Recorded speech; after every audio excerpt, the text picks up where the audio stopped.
Bonjour, bienvenue sur le plateau de l'art politique. Aujourd'hui, nous allons débattre de l'accompagnement de la jeunesse qui vit à Mayotte. J'ai autour de moi deux invités pour animer ce débat qui promet d'être mouvementé. Bonjour Fatimati Razafinato Andro. Bonjour. Vous êtes candidate sur le canton de Tingonim-Sangamouji. Tout à fait. Bonjour Eliassir Manroufou. Bonjour Constance. Vous êtes candidat sur le canton de Mamoudzou 2. Il paraît. Bienvenue sur le plateau. On va parler de la jeunesse ce matin tous les trois. Alors une personne sur deux à Mayotte aujourd'hui a moins de 18 ans.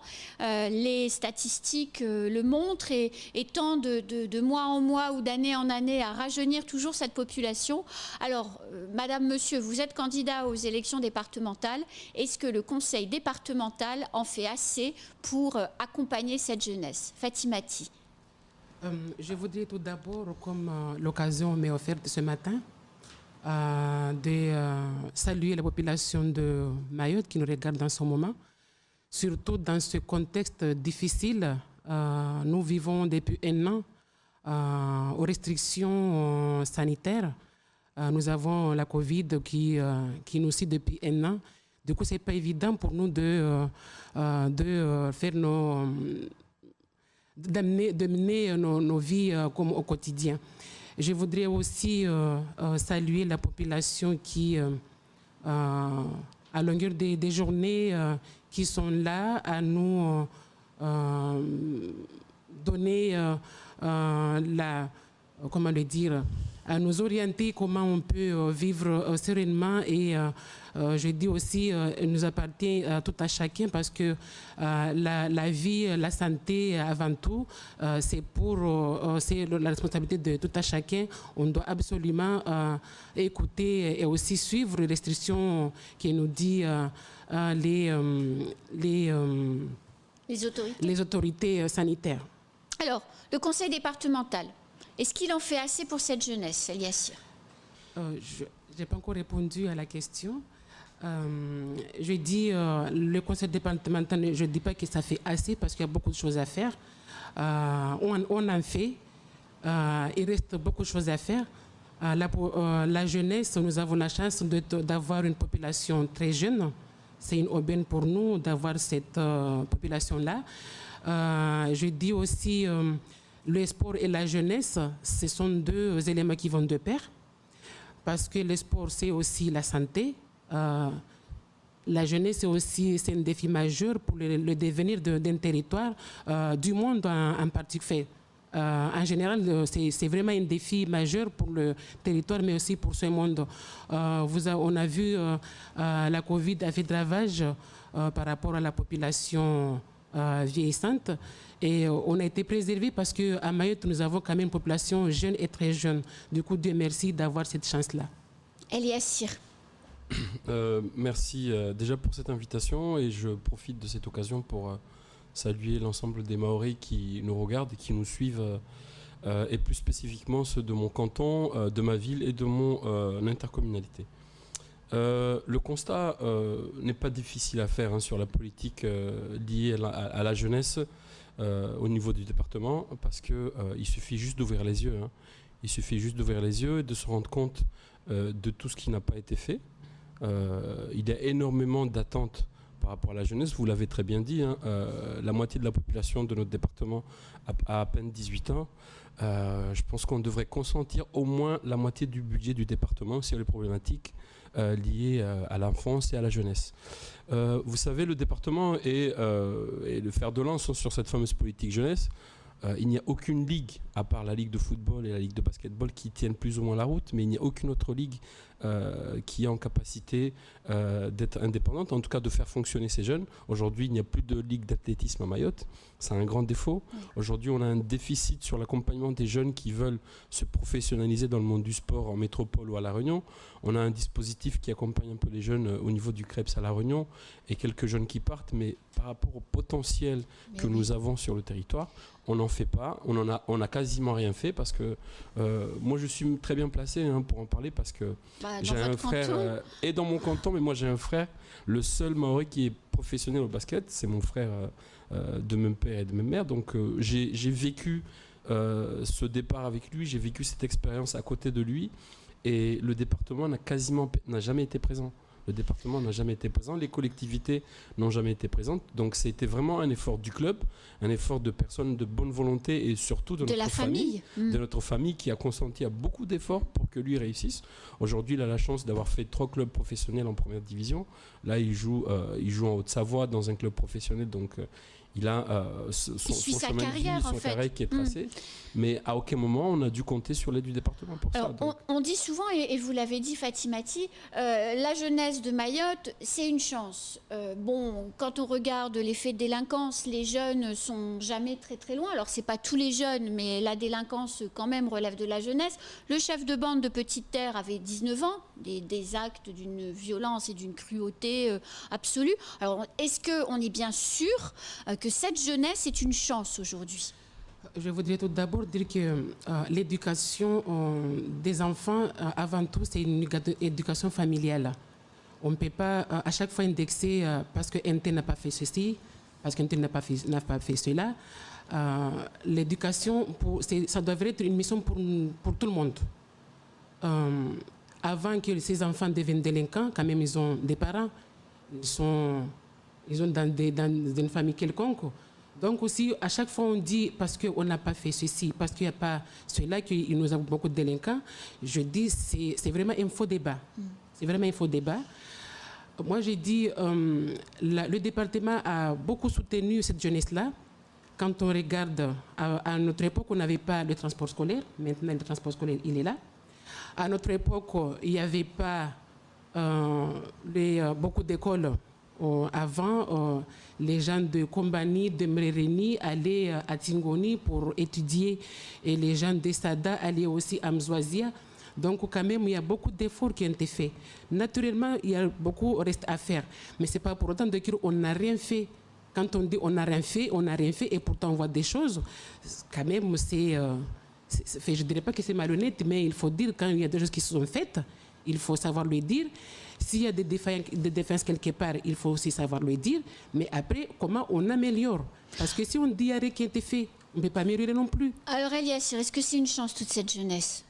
Moi, je pense que c'est une chance. La jeunesse, je suis fondamentalement... je suis acquis à cette cause. Je dis la jeunesse, c'est une chance. Mais on a l'impression, en tout cas, que les personnes qui sont à la tête de notre département ne le perçoivent pas de cette manière-là. Alors, qu'est-ce qu'il faut faire pour remédier à Eliassir? Parce que sinon, ils consentiraient à mettre les moyens pour cette jeunesse. Aujourd'hui, on le sait très bien. On ne peut pas comparer, pour revenir sur ce qu'a dit Madame la Présidente, on ne peut pas revenir sur les époques. Il y a à peine 30 ans, on n'était même pas la moitié de la population d'aujourd'hui. Ah, c'est sûr. On ne peut pas comparer.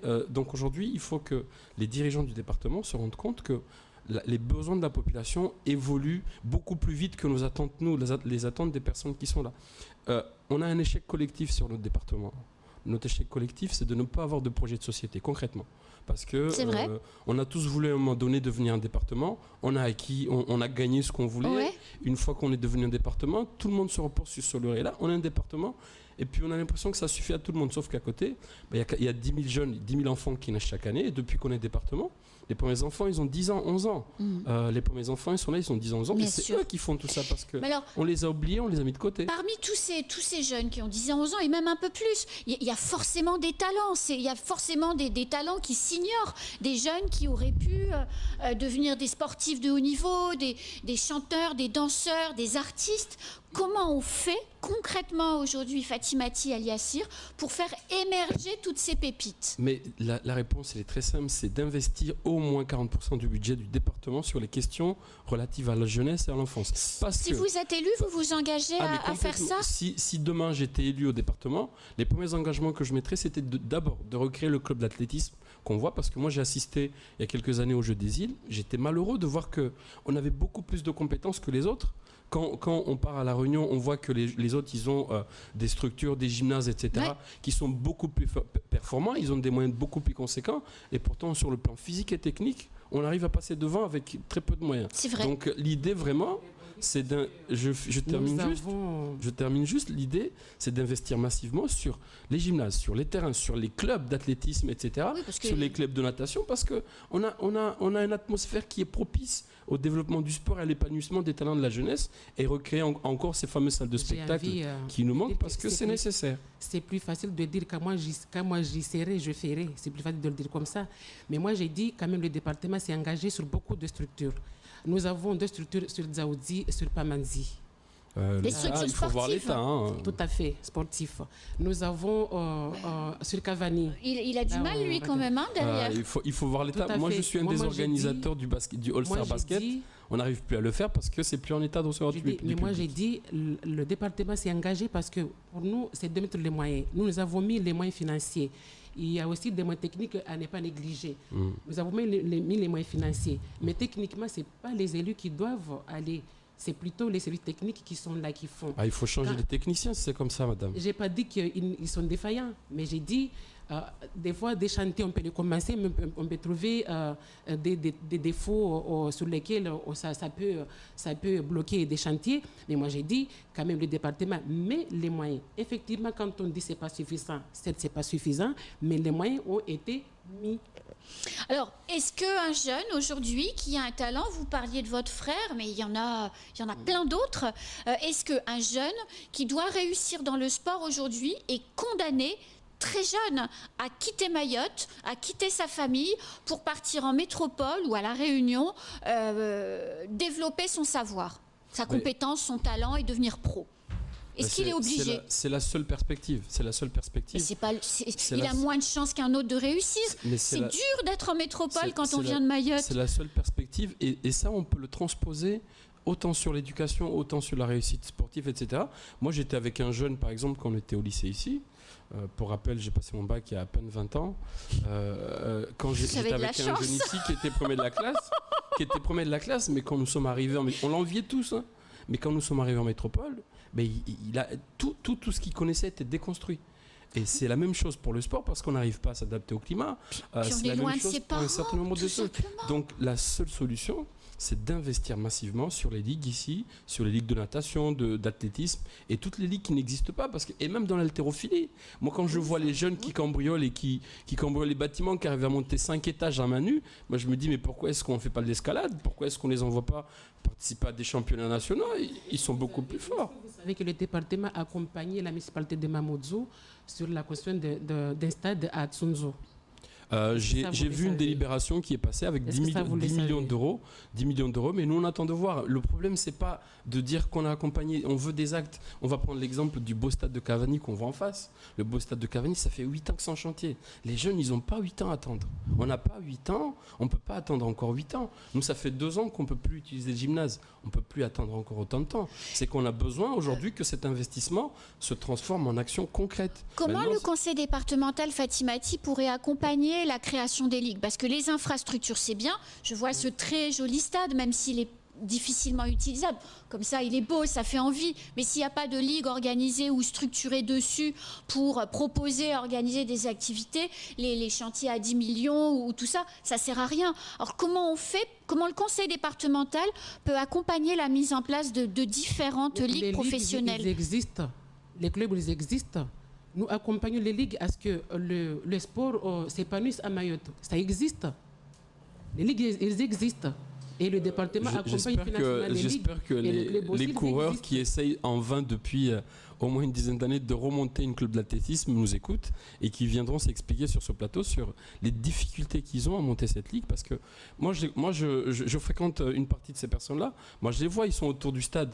Ils courent à l'extérieur du stade parce qu'ils n'arrivent pas à s'organiser, ils n'arrivent pas à se structurer. Il y a eu jadis un club d'athlétisme, une ligue d'athlétisme ici. Il y a des clubs aujourd'hui et on participe à des échéances régionaux, etc. Mais il n'y a rien qui est structuré sur notre département.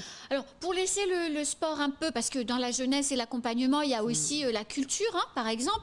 Moi, je prends l'exemple de jeunes artistes talentueux, et notamment un artiste mahorais qui s'appelle Meitod, qui vient de sortir un album. Pour pouvoir sortir son album, il est parti en métropole.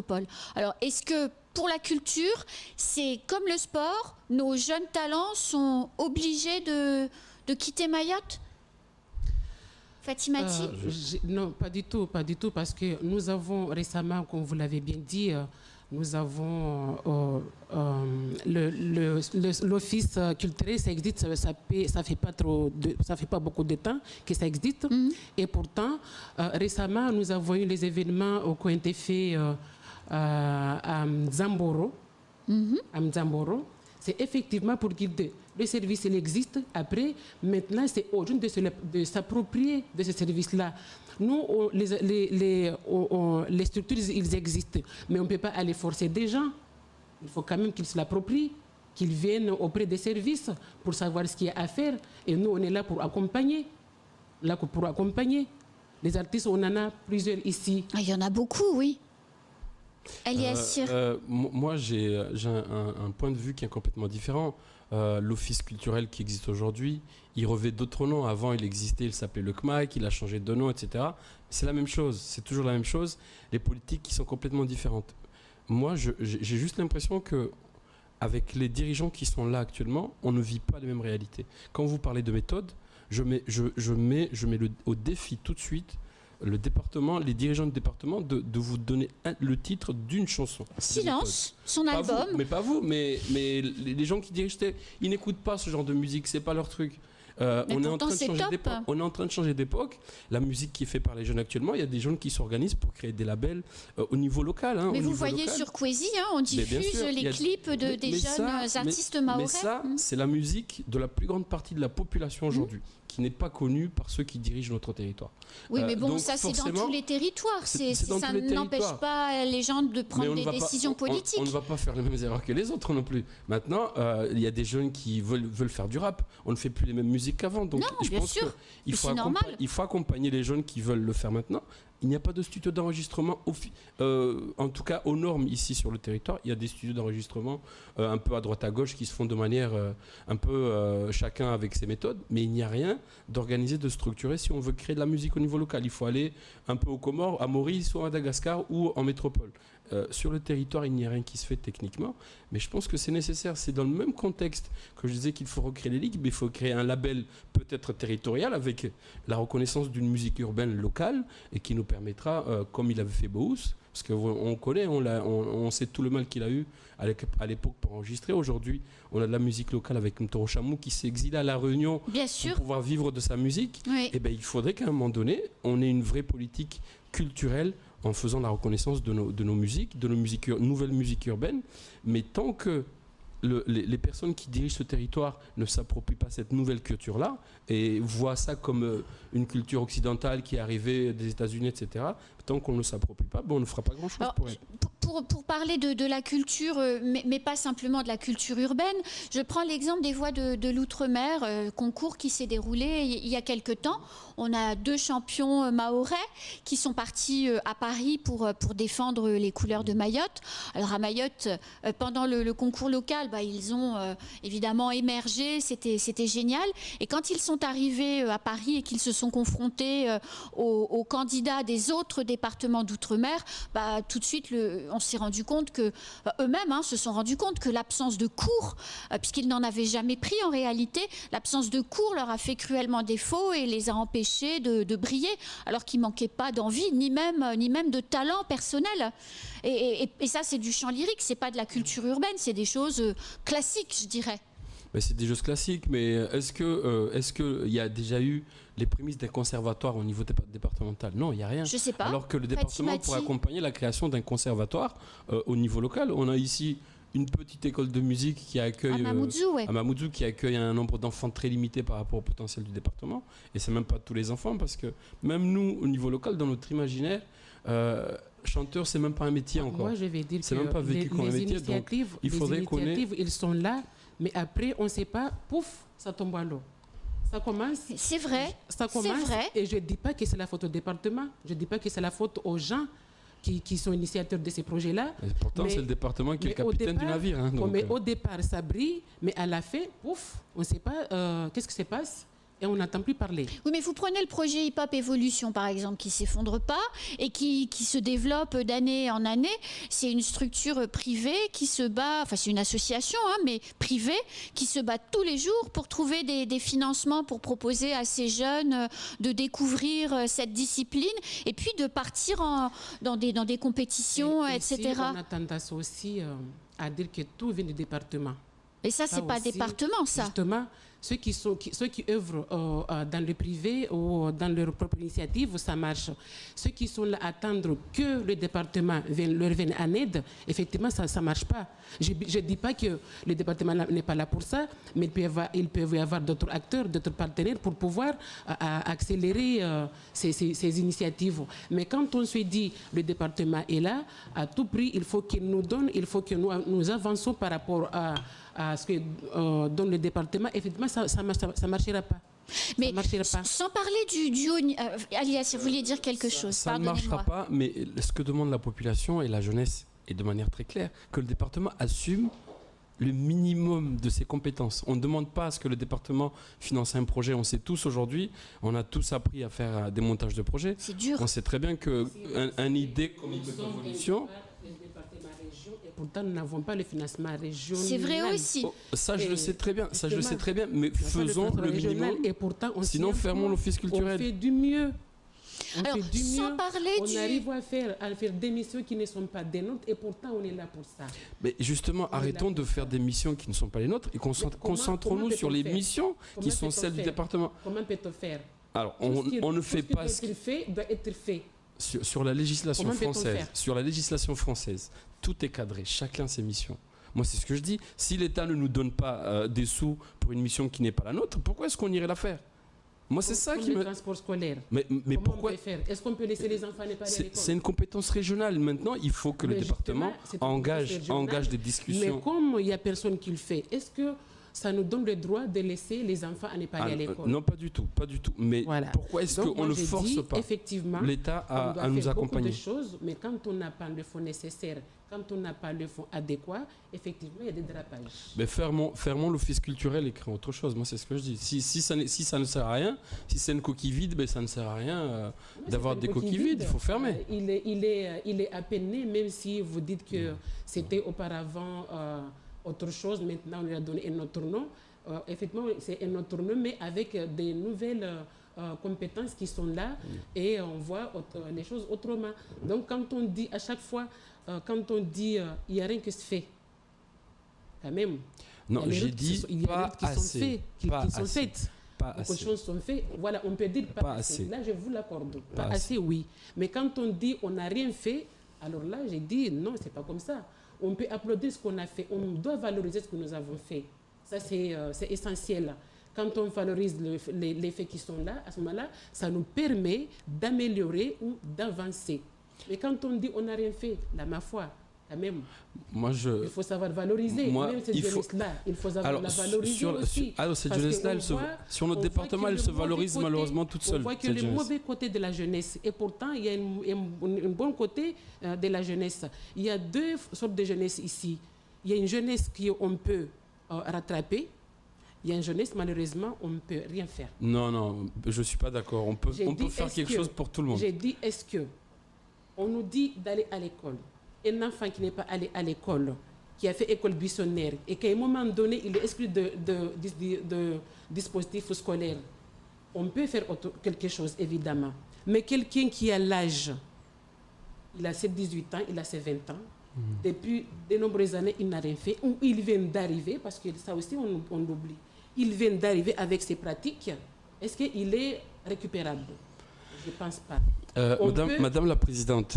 Donc moi j'ai dit il faut voir les choses autrement. Madame la Présidente. Nous avons une jeunesse qui fait des belles choses. On doit les applaudir, on doit les accompagner, on doit quand même les valoriser. Cette jeunesse-là, évidemment, il y a une jeunesse qui est là, qui n'est pas récupérable. Okay. Là, par contre, on doit savoir qu'est-ce qu'on fait. Mais cette jeunesse que vous dites non récupérable, c'est celle qui nous embête aujourd'hui. Et je suis persuadé qu'on peut inverser, la tendance. Ah non, personne n'a une baguette magique. C'est le concours. Nous avons deux jeunesses différentes. nous avons une jeunesse à la dérive, nous avons une jeunesse qui peut être rattrapée, cette jeunesse-là. C'est une jeunesse à qui on n'a pas donné de perspective. Moi, là, j'ai dit, l'éducation nous appartient à tous. C'est une mission régalienne de nous tous, je le dis comme ça. C'est plutôt, au départ, c'est une mission familiale à l'éducation. Et après, ça suit. Eliassir, à vous pour répartir le temps. À vous, Eliassir. Sur cette jeunesse récupérable. Sur cette jeunesse récupérable. Moi, j'aimerais juste qu'on revoie un peu l'organisation sociologique de notre territoire. Madame la Présidente et moi, je pense qu'on est des privilégiés de la société mahoraise. Oui. On n'est pas comme une grande catégorie de la population. Moi, j'ai travaillé sur le terrain en tant que travailleur social. À la base, c'est le département d'ailleurs qui m'a financé ma formation d'assistant social et en ingénierie sanitaire sociale à l'époque. Et je dis, moi, je me considère comme un privilégié de cette société locale parce que j'ai la chance. J'ai eu une chance formidable, j'ai eu des parents qui m'ont accompagné, mais ce n'est pas le cas de tous les parents. Il y a des parents qui sont encore dans cet imaginaire de dire que plus on en fait, et peut-être qu'il y en aura un ou deux qui vont pousser la famille à évoluer. Et toutes les personnes que vous dites non récupérables, c'est parce qu'on ne leur a pas donné. Moi, quand je dis on, c'est même pas moi. Et je vous concède une seule chose, c'est que cet échec de ce groupe d'enfants qu'on dit entre guillemets non récupérable et que je n'accepte pas, ce n'est pas de votre ressort, vous, à la majorité départementale actuelle, c'est un échec, comme j'ai dit tout à l'heure, parce que c'est un échec collectif, parce qu'on n'a pas... C'est pas un échec du département. Moi, j'aurais souhaité juste... Il y a des enfants qui sont nés ici. J'aurais souhaité juste que le département fasse sa part. Il y a des enfants qui viennent, d'ailleurs, et qui viennent ici. C'est pour cela que j'ai dit qu'il y a deux sortes de jeunesse. Une jeunesse récupérée, c'est les enfants qui sont nés ici, qui sont à l'école, qui poursuivent. Par contre, les jeunes qui arrivent non scolarisés à 14 ans, comment est-ce qu'on peut les récupérer? Mais c'est pas ça le problème. On ouvre un autre débat dans le débat et malheureusement le temps touche à sa fin. Je vais donc vous réinviter l'un et l'autre pour qu'on puisse poursuivre l'échange sur le côté récupérable de la jeunesse. Avant, on allait à l'école coranique. Ah oui, ça c'est vrai. On allait à l'école coranique. On n'y va plus. Ça se fait plus. Et pourtant, à l'école coranique, on apprenait beaucoup de choses. Il va falloir qu'on rende l'entête, Fatimati. Et l'école laïque, ce sont deux écoles qui doivent se compléter. Là, on va à l'école coranique, on va à l'école laïque, pas à l'école coranique. Du coup, il y a beaucoup de valeurs qu'on a perdues. On a perdu. Il est l'heure de se quitter. Un dernier petit mot, Eliassir, et après on rend l'antenne. C'est fini. Vraiment, pour finir ce débat, c'était pas dans le but de polémiquer quoi que ce soit, mais je ne pointe pas du doigt la majorité actuelle. Moi, je dis, et je le redirai toujours, on n'en a pas fait assez. Moi, je suis par exemple de Nsapéré. Quand le département, non, c'est mon tour. Quand le département ferme le centre médico-social de Nsapéré sans expliquer à la population pourquoi, ça c'est un vrai problème. Mais c'est un échec collectif. À un moment donné, il va falloir que tout le monde se réveille et qu'on se concentre sur nos missions. La piscine olympique sur Kawini, quand même, c'est un grand projet. On doit quand même le féliciter. Nous avons le grand projet à Chirongi, quand même, on doit le féliciter. Nous avons on va inaugurer le stade de Cavani, c'est un grand projet. Bientôt, depuis 8 ans, on fait la rénovation de Pamandzi et de Dzaoudi, quand même, on doit quand même féliciter ces projets-là. C'est un projet d'envergure, quand même, qui coûte beaucoup d'argent. Madame, monsieur, on va s'arrêter là. On a largement dépassé le temps de notre débat. On va se faire taper sur les doigts. Je vais vous réinviter très vite pour qu'on poursuive. Avec plaisir. Je vous souhaite bon courage à tous les deux pour votre campagne et à bientôt pour un prochain débat sur le plateau de l'heure politique. Bonsoir.